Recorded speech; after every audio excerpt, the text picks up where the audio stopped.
അല്ല, രമേശ് ചെന്നിത്തല ഇന്ന് രാവിലെ ഉന്നയിച്ച എല്ലാ ആരോപണങ്ങളെയും സംബന്ധിച്ച് പരിശോധിച്ചാൽ അത് വളരെ വസ്തുതാരഹിതമായ കാര്യങ്ങളെ അദ്ദേഹത്തിൻ്റെ ഒരു പ്രചരണ താല്പര്യത്തിന് വേണ്ടി പ്രകടിപ്പിക്കുകയാണ്. കുറച്ച് കടലാസൊക്കെ പിടിച്ചിട്ട് ഇത് രേഖയാണെന്നുള്ള, അതൊരു തരം ശങ്കരാടിയുടെ രേഖയെന്ന് കൂട്ടിയാൽ മതി. നമ്മൾ ശങ്കരാടി രേഖ അവതരിപ്പിച്ചിട്ടുണ്ടല്ലോ, അത്തരം ഒരു രേഖയായിട്ട് ചെന്നിത്തല വന്നിരിക്കുകയാണ്. എന്താ കാര്യം വെച്ചാൽ അദ്ദേഹം പറയുന്നതിൻ്റെ ഒരു വിവരക്കെടനെ നോക്കൂ. ഇപ്പോൾ 8 വർഷത്തെ വൈദ്യുതി വില കൂട്ടി എന്നതിൻ്റെ മൊത്തം കണക്ക് അങ്ങനെയാണെന്ന് വെച്ചാൽ കഴിഞ്ഞ 25 കൊല്ലം കൊണ്ട് കൂട്ടിയാൽ എങ്ങനെയായിരിക്കും? അതും ഉണ്ടാവില്ലേ? നമ്മൾ ഒരു കാര്യം പറയുമ്പോൾ വസ്തുതകൾക്കനുസൃതമായിട്ട് പറയണം. കേരളത്തിൽ ഒരിക്കലും ഒരു നിരക്കും പരിധിക്കപ്പുറം നമ്മൾ വർദ്ധിപ്പിക്കാറില്ല.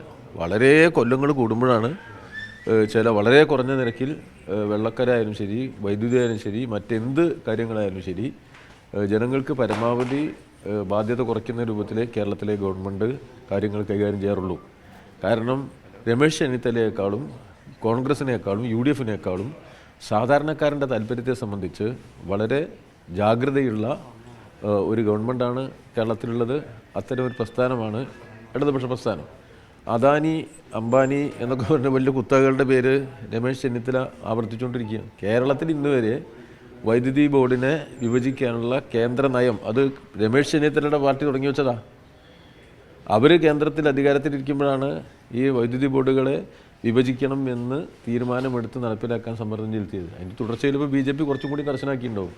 അത്രേ ഉള്ളൂ. ഇവിടെ ഒരു അദാനിയും കേരളത്തിൽ വൈദ്യുതി കൊടുക്കണില്ലല്ലോ. കോൺഗ്രസ് ഭരിക്കുന്ന സംസ്ഥാനങ്ങളിൽ എങ്ങനെയാണ് വൈദ്യുതി കൊടുക്കണമെന്നൊന്ന് പരിശോധിക്കണത് നല്ലതാണ് ചെന്നിത്തലയ്ക്ക്.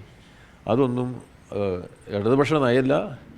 അദ്ദേഹത്തിന് അവിടെ തർക്കങ്ങളോ ഗ്രൂപ്പീസോ എന്തെങ്കിലുമൊക്കെ ഉണ്ടാവും കോൺഗ്രസിനകത്ത്.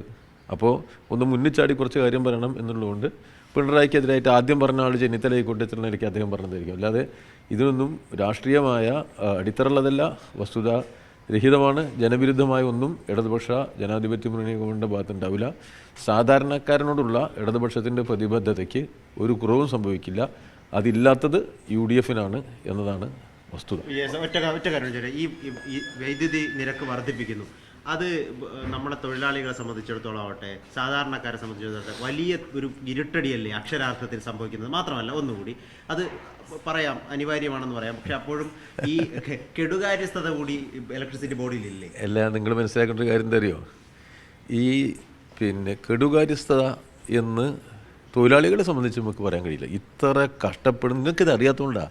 നിങ്ങൾ ഈ മാധ്യമപ്രവർത്തകർ ഇപ്പോൾ ഡൽഹിയിലും നഗരങ്ങളിലുമാണല്ലോ. ഈ ഇലക്ട്രിസിറ്റി ജീവനക്കാരുടെ ജോലി ഭാരം തങ്ങളൊരു കാര്യം മനസ്സിലാക്കണം. ആ വെള്ളപ്പൊക്ക കാലത്ത് പോലും കറണ്ട് പോകാത്തൊരു സംസ്ഥാനമാണ് കേരളം. കേരളം മുഴുവൻ വെള്ളത്തിൽ മുങ്ങി, കറണ്ടും ഇല്ല. ജീവനക്കാരല്ലേ? നിങ്ങൾ തൊഴിലാളികളെ ചെറുതാക്കി കാണരുത്. നിങ്ങൾ നന്നായിട്ട് ജോലി ചെയ്യണില്ലേ? പത്രക്കാരെന്ന നിലയിൽ നിങ്ങളൊക്കെ ഞാൻ ഇപ്പോൾ അത്ഭുതപ്പെട്ടിരിക്കുക. രാവിലെ 6 മണിക്ക് ഞാൻ നടക്കാൻ പോയപ്പോണ്ട് കുറച്ച് പത്രക്കാർ, മലയാളി പത്രക്കാരുണ്ട്. ഇവിടെ ആ തണുപ്പിൽ ഇന്നൊക്കെ എന്തൊരു തണുപ്പാണ്, ആ തണുപ്പത്ത് ഇങ്ങനെ നിൽക്കുക. അപ്പോൾ ഞാൻ ആലോചിച്ചു എന്തൊരു കഷ്ടമാണ് ഡൽഹിയിലെ പത്രക്കാർക്ക്.